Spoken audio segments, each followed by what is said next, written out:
you for taking your time with me today. So let's start with your name or any nickname you go by. I'm Angela, but everybody call me Mama D. I'm Summer. They call me Red. All right, and so let's start your thoughts on New Mexico and anything you think about the state. I mean, when I first got here, I mean, it's a beautiful state. Yeah. They've got a lot of resources, but I think some of the resources are not pointed for the right things. Not. Not. There's a lot of a lack of communication. A lack of communication, yes. I mean, better people need to run it. Yeah. They need to have more people involved and people that understand, that's been homeless, that's been to where we're at right now, because then they know exactly what we really need. I mean, if you've never been homeless and you don't understand it, then you don't know what we need. You could think that you do. I mean, something simple as a fucking porta potty would be great, so we could have somewhere to go pee. Going towards that, what's something out here that you think goes misunderstood? The fact that everybody's homeless does drugs. Yep. I became homeless because I lost a daughter and was diagnosed with breast cancer.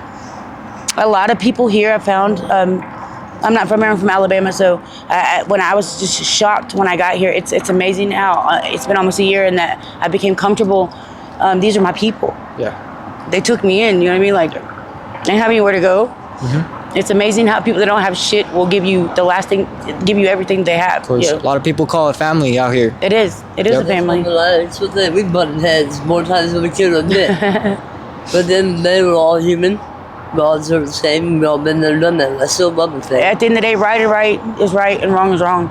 And there's a lot of people that have trauma, and that's what's got them here, and they just can't get whether it's mental health and they don't know how to get help, or there's not help for them, or you can't, there's just so many misunderstandings of why we're homeless. My friend, just the other day, one morning I woke up over by the agency, got my card pad, had to use the restroom, and was gonna get on the bus. I didn't even walk in that little outdoor new bathroom, locked it, and some guy comes up and goes, do you mind not making a mess in there? I said, why would you say that?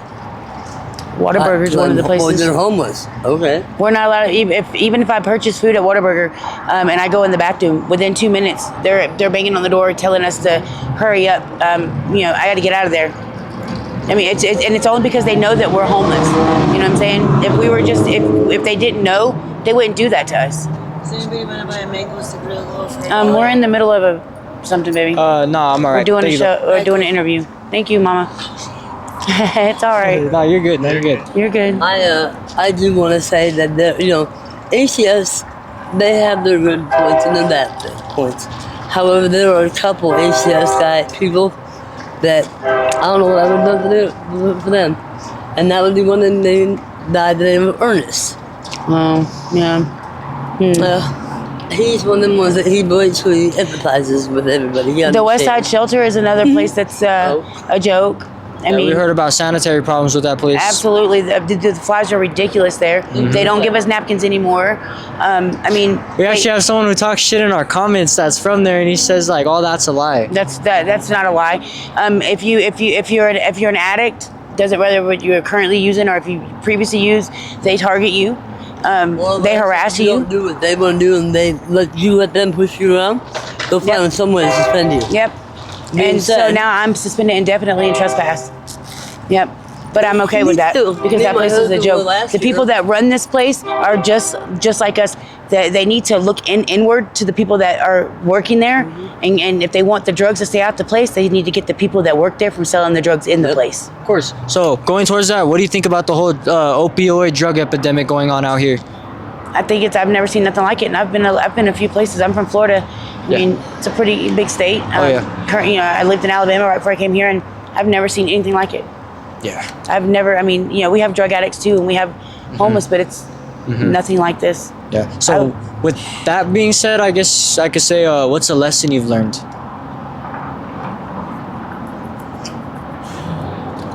Can't trust everybody. What's the lesson? Even people that are in a higher. Sorry.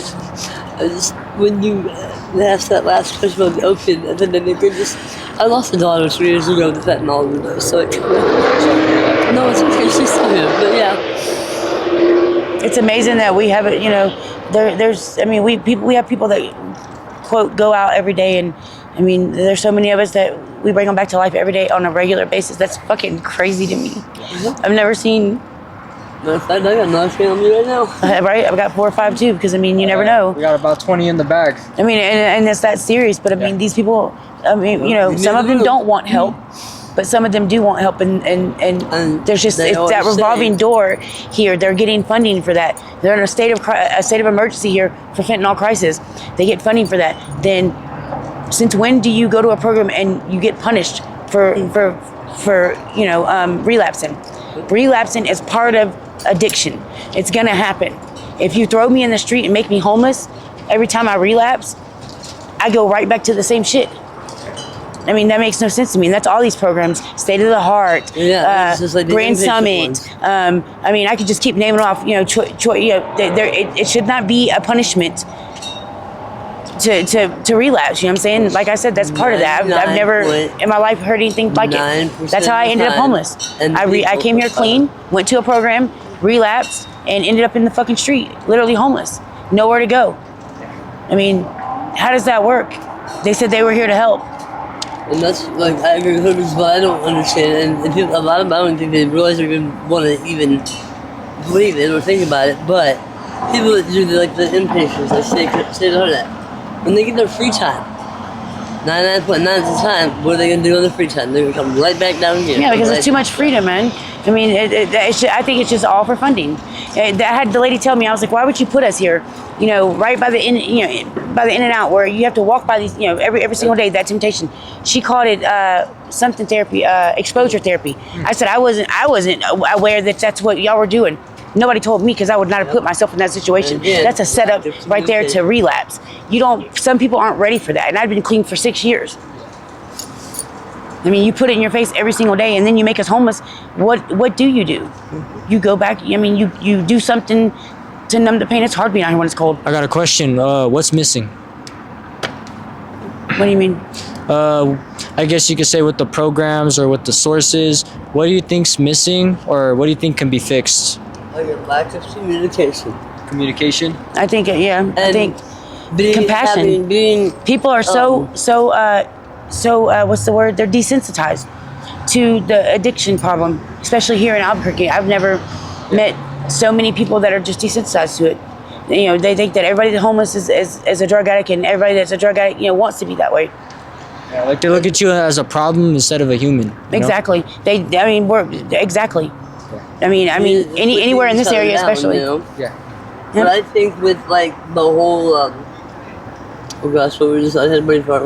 We just need somebody. We need just a few people that really want to understand where we're at, where we've been, and want to and really put the work in, because it's not going to be easy. Yeah. I mean, we didn't get like this overnight, so we're not gonna change overnight. But also making sure to reinforce that, for instance, all the staff at the shelters or these clean sort livings, that they all have to be held responsible and make sure that they all, like at Westside Shelter, they make the rules up as they go. Yep. They do. You know, Yep, they need to be held Their security. Yeah, they get physical with you. They physically. I mean, you know. My husband. Since when are they allowed to do that? I mean, 5 times by security. Yes. For no reason. Yep, he did. I've seen. Because some gentleman monitored and kept taking our clothes off. I mean, not letting people come back because they welcome animals, but yet, you know what I'm saying? Now they can now they can tell you that you can't come back because your dog may be a little bit aggressive with another dog. You've got 60 women in there and 10 dogs. What do you think is going to happen? Every dog is not always going to get along. You know what I'm saying? Should that be a reason to put somebody on the street? The staff, they should. Right. That's crazy to me. You know what I'm saying? You welcome them and then you put them out. A lot more like requirements to where. Not all the staff are fucked up there. I'm not gonna say all the staff. Right, but you play mainly the security. It's the security. It's it's that security team, dog. Like they think that they think the ones that feel like they're higher up. They feel like they're police is for real, and they're not. They're not the officers of the law. They have no. It may have been an old jail, but they treat us like prisoners there. Yep. I bet when my husband now we have a curfew there. We can't even go out. They were. They one want us day- to be inside in our bunks. I mean, this is a fucking homeless shelter, not prison. Nope. But last year, my husband and I were actually sitting out in front of each other with our dog. He was laying down sleeping on leash. I And think a couple owners came outside there with their two dogs. Knowing that actually one of their dogs and mine, our dog was half brothers. if they want to know what it's like out here, tell them to come spend the night with us. But Come hang out for a couple of days. our dog, more or less, was attacked by two other dogs that were off leash. Yeah, our dog. And yeah, we're the ones that got suspended. Yeah. Last year, ours was on his leash. Yeah. The two that got attacked by were not. They never even got in trouble. They never got suspended. Nothing. We did. Make Oh, that wow. make sense. Yeah. And again, it's because when you go and you refuse to let them push you around, Yeah, of course. and you stand up for yourself, Yeah. they don't want you down. They'll get rid of There's rules in every place, right? And I get that there has to be rules there. Yeah. I understand that. There's also to an extent. It's to an extent. Yes. And it's a homeless shelter. I mean, yeah, we should get be penalized for things that we do. But tell me why it's okay for people to steal your. I mean, I've had my wallet stolen more than one phone. Penalties for that. They don't get suspended. They don't get in trouble for that. Yeah. And they don't reimburse you for any of that. Mm-hmm. You know what I'm saying? So. Yeah, we get pissed off and I mean, we get in trouble for disrespecting staff or whatever and get suspended. But we wouldn't be that way if you guys would do something about it. Won't you take some of the time to stop all the stealing, penalize them for that stuff? You know what I'm saying? Maybe reimburse some of our clothes. I mean, we don't have any money. Make it possible to get a job out there. Dude, when I was out there, I couldn't get to a job interview. I mean, yeah, you get dropped off here, and get the job. But after that, then if you're not within these couple hours, Some people are stuck. we can't work overnight because I mean, if you're not there, they're gonna pack you up. Yeah. You know what I'm saying? It's ridiculous, dude. Like they don't want you there, but they don't want you to leave there neither. Does that make sense? Yeah, I see what you're saying. Well, not as well. At first I did, but I mean, like somewhere along the line, I mean, It just lost- yeah. It's called being 86. they got rid of all the good ones. I mean, all the good people that was really there, they really gave a shit about the homeless people or the people that were there. They got rid of them. They put these other people in there trying to run it like a fucking prison. It's not a prison. But as I was saying, the whole term being 86, like from around here, basically I can walk over there to a particular like elder, kind of the ones that are like, they're the boss, they're the supervisor. And I can walk down there and tell them that she stole my bag. And they'll go down there and they'll go take We do. There is people here and I don't that have to have any proof. She wouldn't have had none of my stuff. And they'll take everything she has and she'll be considered 86 or $2,000. they do. We do have rules here, in the little community, and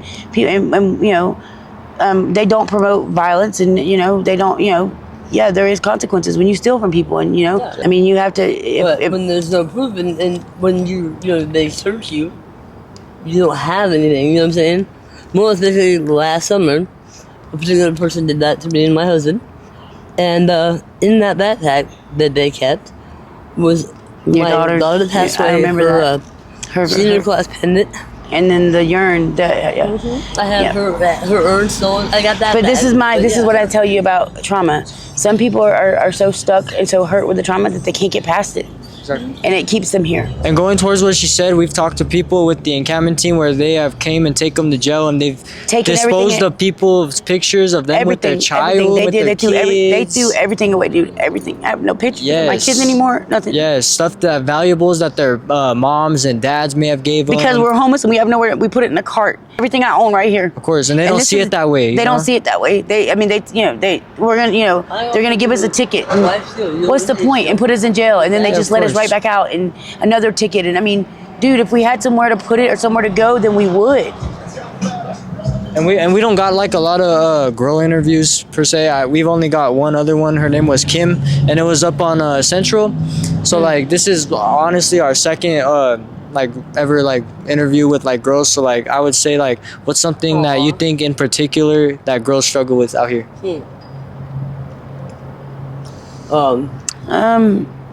Yeah. I mean, just be Sexual assault. making Assault. yeah. I mean, Sexual, yep. maybe no, I don't want to say pressured, but when there's no other way to eat or Basically, you get the feel things like that you need, You have no other option. you feel have no other option. I mean, I personally have not had to, go that route yet. Yeah. People have But said it more like I pray being on that I the don't. edge. It's right there, dude. That's Yeah, crazy. being Yeah, on the it's right edge. there. I mean, if you're hungry, or if you need clothes, or you need pads, or you need tampons. I mean, in the middle of the night, and where do you go? There's what do you do? one other thing that, for me personally, I just Yeah, that's a big thing for me. thinking about Sanitary. It bothers it me. makes me sick to my stomach, and that is the VA system out here and how they treat our homeless veterans. Yeah. And these people fought for our country to be free, and My husband did 2 it's tours. crazy that they're out here like He's this. a Marine, and And they don't care. He can't be in a hotel last year, you know. We know there's not a lot of resources, but New Mexico, I mean, they have a lot of resources for these homeless. A lot more help. But it needs to be targeted and more precise. Prioritize. A job, you know what I'm saying? Like somebody like me, just More a job. structured. More structured, yes. I mean, just a job. When I say a job, make jobs available to us. I mean, it's hard to get a job out here when you're dirty. Especially like When you can't, you know what I'm saying? When you can't shower, or when you don't. And you with, I I mean, who's gonna hire you? And there's always that. I'm not gonna go to a question, fucking interview with my hands dirty because I can't wash my hands, because I can't go to the Loves right here because they feel some type of way about homeless people, and I thought Loves is a truck stop. We can't charge our phones to even be able to do applications because Loves doesn't allow us to do that. I mean, that's crazy. If you walked in there and went to go charge your phone in that bathroom, or if you went in there and got a cup of ice, or if you wanted to sleep in the parking lot for 24 hours, it would be okay for you because they don't know you as homeless. But the moment that they find out you're homeless, it's a whole different story. They talk to us like shit. They treat us like shit. We just want to use the bathroom. You know what I'm saying? A little bit of pride, integrity, to not have to go and piss on the fucking curb. I know. A lot of it, I guess you could say, they don't see it as they don't see the bigger picture, and how it is, and so they get the bigger picture of like the struggle, because a lot of people think it's like, oh, I can get out of that. You got to be in their shoes to understand. Yeah, I never thought that I'd be. I mean, like I said, a year ago, if you told me that I'd be here pushing a cart, being homeless, actually sleeping in a tent on the sometimes, I mean, not even have, I just got a tent, just a blanket, sometimes no blankets, you know what I'm saying, in the freezing cold on the sidewalk. I told you, you're crazy as hell. Like that's like a bad nightmare. Thank God for Noonday. I mean, they are one of the places that that really do help. We're able to shower, and they do feed us, and they do allow us to get clothes and stuff like that. I may not agree with a lot of the they should make it more accessible. I know it's hard for each individual, but if you have a job interview or an appointment that you need to go to, that's something that like a job would be detrimental for me. Right. So what? You're opening the closet 15 minutes early. I mean, why is that such a big deal? If you're really here to help us, then that shouldn't be a problem. Yeah. I mean, you should say, yeah, hell yeah, let me, what I'm saying, what do you need? Let me, let's get this, done as quick as possible so you can get there, so you can get a job and get out of the streets. Yeah. Violated, huh? Yes. I mean, that's like the police, there's nowhere for us to go, so a lot of people, go to the bridge. It's hot as hell out here. There's no shade. You know what I'm saying? Our only choices are to go to the park. Yeah. You know what I'm saying? Right. Which, they don't want your carts in the park. They don't want your tents in there, and I get all that. I understand that it's a kid's park. Yeah. You know what I'm saying? I mean, for no reason should, but where else is there to go? We're not running from you. You know what I mean? The police are coming down here and literally, there's drugs that are being sold. Like, we're not doing something. If we're not doing something illegal, why do you have the right to come and search us? A warrant. Just because we're sitting underneath the bridge, or we're sitting by, Exactly. where else are we supposed to go? Give us a place to go, and we will. I mean, I know at least 60% of us, if you gave us a home to go to and helped us get, a job, shit, we'd be gone, you know what I'm saying? No problem. But that's not what's happening, you know what I'm saying? And I know that a lot of them don't want that. There's a lot of people that like being out here. Hey, this is what they do. And more power to them. But with that being said, there still should be a place for them. You know what I'm saying? There should be a place for everybody. Yeah. I mean, how do you make it illegal to be homeless? Of course. That's crazy, illegal. I mean, do you think that, this is what we want? Something else too. We were talking about. I mean, illegal. Like, we're gonna go to jail. No jail isn't better than being here. Let me use the bathroom, the little outdoor one. He's like, you just can't do one day. You're not there. I said, all I want to do is go in and change my clothes. Oh, not yet. Okay. So he Yeah, I he seen a asked girl for being kicked out of lock Love's that last bathroom. night because she wasn't allowed to bring her clothes in there and change. So what I did when he locked that Literally. bathroom on me, That's crazy to me. I ain't gonna lie. So you want to let us walk around bloody and shitty and pissy, and then complain about us, but you won't let us go to the bathroom and change our clothes. That's crazy. Night, locked that bathroom. And she's let me do it. So you know what I did? I walked right there across the street, but I literally walked right across the street from that parking garage, stripped down, took my pants off, took my Yeah, and underwear take a off, chance of going to and jail because changed now my you're pants indecent right there exposure the middle in of the public. road on First. And then Granted, when we I called shouldn't be there APD, and this shouldn't be happening, but it is. So the APD The shouldn't part is asked over to with. see You know what I'm saying? security It is camera happening. footage. What is going to be done about it now? And tore into the studios. I've seen people. I've seen a man literally walk in front of a train and kill himself because he can't take it out here no more. Dylan. Like he's been homeless for so long that Yeah, but unfortunately they had he just gave up. a young kid that lost both of his parents at the beginning of this year within 2 hours apart. And he'd been trying this whole time, I didn't even want to think about this, to take his own life. I think about it often too. I mean, I ain't gonna lie. But having luck, so It would be easier just not to wake up because this is just crazy. And intentionally got hooked up with the wrong people. And did some bad things, and well, it's like more like a sister suicide without them even know they were sisters. What's something you love about this state? I'll be honest, nothing. The weather. You too, baby. The weather. Even though it's kind of crazy, I love that it's hot as hell during the day, but cool at night. And what would you say is here, watch, hold on, my bad, I'm sorry. So for my last question for you guys, I got something more towards what motivates you, keeps you going. My babies. Babies. I have a 6-year-old That's right. that still needs a mom. Yeah. The fact that I am unfortunately battling my second battle with breast cancer, and this time it came back My in my daughter. lungs with breast cancer spread my lung, and I was told that I wasn't even supposed to see Christmas. So, All right. Well, thank you guys for taking your time with me. We'll go ahead and let you guys go. And your name was Angela. Angela. And your name was Red. All right. Thank you. Thank and you. We'll go ahead and let you guys go.